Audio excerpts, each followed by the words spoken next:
Hi there. I'm delighted to be joined this afternoon by Nick Vadis, Culinary Director of Compass Group. Hoping to chat over the coming minutes about the business situation as it is today and get some insight from Nick into the kind of challenges that lie ahead and the situation for the market as we go forward under the new normal. Afternoon there, Nick. How are you doing? Afternoon, Andrew. I'm okay. Yeah, I'm good. Bearing up. Good. So it'd be great if you could bring us up to speed with your situation at the moment. I think we're obviously several weeks into the lockdown now. Where do you find yourself?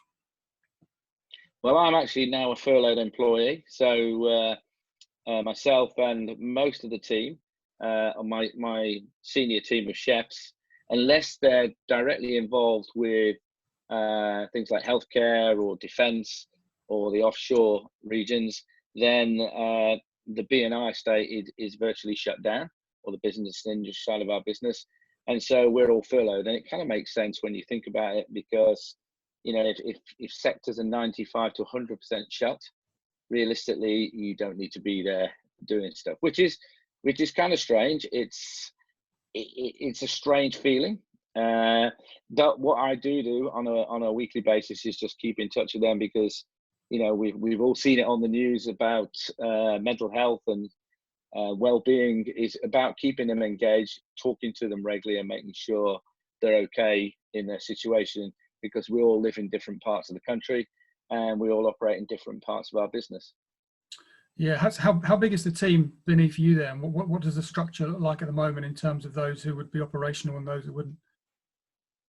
So I've got 9 direct reports, which includes the Innovation Centre at Chertsey, which is subsequently shut, as is the head office, for just skeleton people going in and out, and it is manned by security.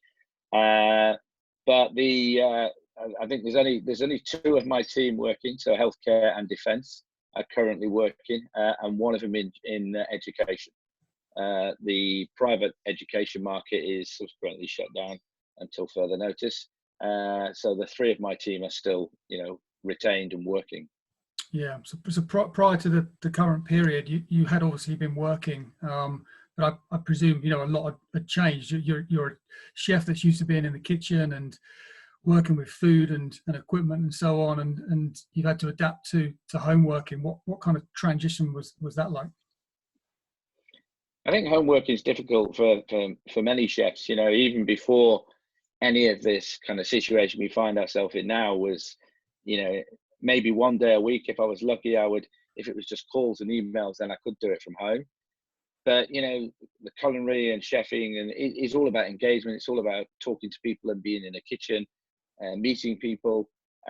It's very hard to emulate that in a back bedroom or in a living room. So it's home working is not something I have done a lot of, or after this, I don't want to do a lot of it after this neither.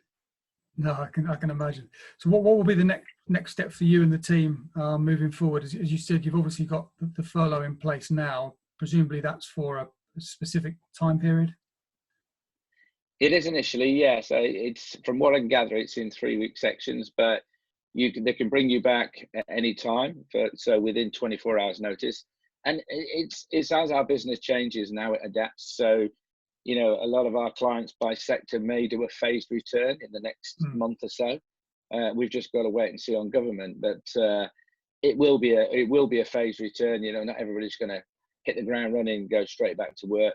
But of course, when we start to ramp up the business again, then we need to bring back some of the team and myself. And at the moment, we don't know what that looks like, but we just keep ahead of the news, the bulletins, and look what's going on, and just play it by ear at the moment. Sure. I understand that you've been in touch with some of your counterparts globally in the US and Germany and France, in the last few weeks. Are you getting a similar picture from those markets? Are they going through the same challenges that we've been going through here in the UK? Yeah, exactly. I do call that, it is a social call I have with them. I have done for a number of years now, talked to people in France, Germany and America. Kind of the 3 hubs, and I talk to those quite regularly, usually once a week, and that hasn't stopped because it's a social call. We're not working, we're just talking about experiences. Obviously, Paris is in lockdown like us. My counterpart there lives right in the city in a 2-bedroom apartment, and they're not even allowed to go out. And they've got another 4 weeks of lockdown, where the US is a bit of a mixed bag. Some of it's going back to work, some of it isn't. But some of the big hubs, are really locked down. And as for Germany, everybody's just making plans for the return. So, what's it going to look like when we come back? What's our level of service going to be like? What style of service is going to be like? What will people want to eat? Will they want packaged goods? That's the general thought. There's this social distancing thing, which is going to change the whole dynamics of food service massively, and especially the time frame you can feed people in our restaurants and things like that. Yeah. Do you think will it be possible for companies such as Compass to return to the strategies that they had in place before, or do you think the changes that we're seeing are so pronounced that everybody in the catering world is going to have to come back with a completely new strategy and a new business model to survive and cope? I think everybody's going to have to change what they call is the new norm. I think it will eventually get back to somewhere like it was, but I don't think it'll ever be quite the same again. I think the whole social distancing thing has changed the way people view places, view restaurants. I don't think it will ever quite be the same again. I think we'll adapt, we'll improvise, we have to, as will a lot of our clients, because you got to remember, we operate in our client spaces, they're not our spaces. So that's conversation with individual clients about how we approach the new norm and how we deliver on what they want us to deliver. Yeah. There was some comments today in the press, I think from the CEO of Barclays Bank, sort of talking about how home working may change the dynamic when it comes to large office spaces, and big corporations in the banking and financing world, seeing that they can still operate their businesses with a big proportion of their staff working from home. That in the future could have a knock-on effect for catering if some of these large corporations downsize to smaller offices or have a bigger volume of staff operating remotely. Are these kind of trends and dynamics that you're already beginning to think about in your business? I think, everybody's discussing those kind of scenarios. It's not just Compass Group and myself, but industry as a whole, looking at all their office spaces. And I don't think it's going to happen overnight, but you probably will see less people in the building. Even before this, we saw this kind of Friday was always a quiet day in London. It was more of a work from home day. We saw that prior to the COVID-19 outbreak. So I think we'll probably see more of that. But the trouble is, they've got these huge offices. What are you going to do with them? I think you would have less people in them, but if social distancing plays a big part in that, you would only put less people in that building anyway, by the nature of the volume of people you can get on each floor with the distance they need to sit. Because you've got to remember, in some of those city businesses, they're almost on top of each other in those offices, and therefore to give people space, you'd have to have less in the building anyway. Yeah. And maybe different work patterns or different times. Yeah, okay. Looking ahead then, we're starting to see a situation, particularly with the mainstream restaurant landscape. Some of the more well-known brands and names are beginning to open up a little bit at the moment. Some signs of delivery or kitchens opening up to feed NHS workers, which is a little bit different to what the situation was a couple of weeks back. And we're also getting some food service operators talking about partial reopenings. Do you think that's a good sign? Will that have any bearing on how quickly things get back to a new normal? Yeah, I kind of take each day as it comes, because I look at social media. I've sat in on a couple of webinars, industry webinars, which are open to sit in on, and put questions at people that are sitting on the panels there. I think you've just got to take each day as it comes, take each week as it comes, because it seems to be an ever-moving feast. You can never really tell, and until they come up with some kind of back to work game plan, which the government hasn't come up with any kind of strategy. Everybody's just having a stab in the dark of what that would look like. Me personally, I think schools will have to be one of the first things, because if you don't free kids up to go back to school, then how are the parents going to go back to work? So I think schools are the first thing, but I think it's going to be a very slow return.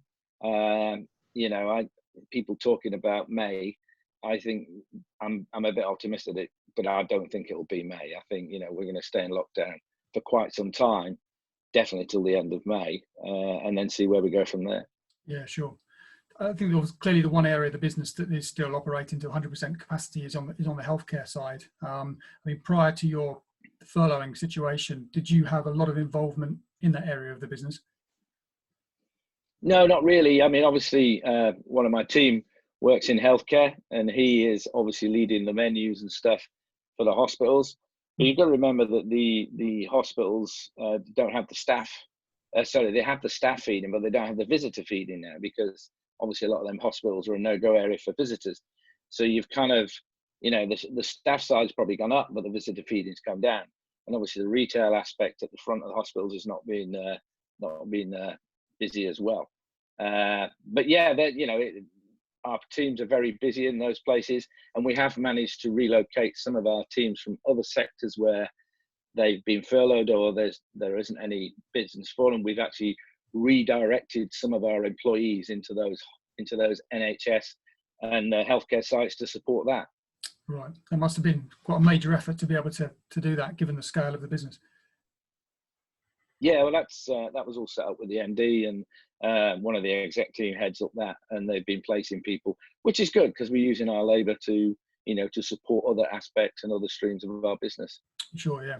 We were speaking at the beginning about the challenges of operating from home in a lockdown situation, particularly from those that are working, used to working in situations where they're cooking or they're in kitchen environments. What have been your tips for keeping sane during the lockdown if you're a chef? Keeping sane. Well, I kind of, suppliers have sent us. Suppliers are absolutely fantastic. They've sent us products to play around with at home. All my team had a Dropbox today of stuff from a company called Santa Maria. So we're going to be playing around with that. It's just spices and herbs and things. And before I came on this call, I just took a brownie out of the oven, which is part of the 2.6 challenge with Dame Kelly Holmes, which we partner with as well. So I'll be tweeting that later. So, everybody's been home baking. It makes me laugh because they throw all these challenges at you, people do, but you can't buy flour anywhere in the shops. But it's different. It's a different way of working. But, it's just keep myself busy. That's the thing. Read, watch things, and do some cooking at home. So you're normally based in Chertsey, aren't you, where you have your development kitchen? Yeah. Are you missing that? I'm missing the buzz of everything. I'm missing the cut and thrust of the whole business. Before we went into this coronavirus situation, we had the Culinary Olympics in February where I was there with the national team. We were cooking alongside Italy, China were there, which we did question in February. And then we went into the HCA show at the HRC show at Olympia, and the Food Buy conference. It's just so much going on, and then suddenly, bang, this came along, and you're at home. It's something I've never experienced in my whole working career. Yeah. And yes, I miss it. I do miss the kitchen. I do miss the buzz of being in work. Yes. So looking forward, then, what is your plan from here? Obviously you have to wait until the furlough has expired before you can get back into that working situation again. Do you have any idea of what your role might look like some weeks or even months from now? No, I don't really. I mean, obviously, I'd like to say, yeah, we just pick up where we left off, but where we left off won't be the same. I think there'll be loads of opportunities when we come out of this. There'll be, we've got to remobilize a lot of our business. I mean, that's a phenomenal task in itself. Can't just bring the chefs back on the Friday and expect to go live on the Monday. So there's a lot of planning required, when we finally get pulled back in, and hopefully that'll be sooner rather than later. But there'll be loads of opportunities. We've also got to look at some of our suppliers. Some of our suppliers have actually gone to the wall, so, which is such a shame because some great suppliers won't survive this. People we've built long-term relationships with. So, our supply base will look a bit different as well. And those relationships we'll have to rebuild with new suppliers. So it's certainly going to be very, very challenging. But within every challenge, there's lots of opportunities. And I'm an optimistic kind of guy. So I kind of think, there's a silver lining in everything. And you've just got to face into things and get on with it. Yeah, no. Well, we wish you the best of luck. It's been great to get some insight into what's happening at the moment.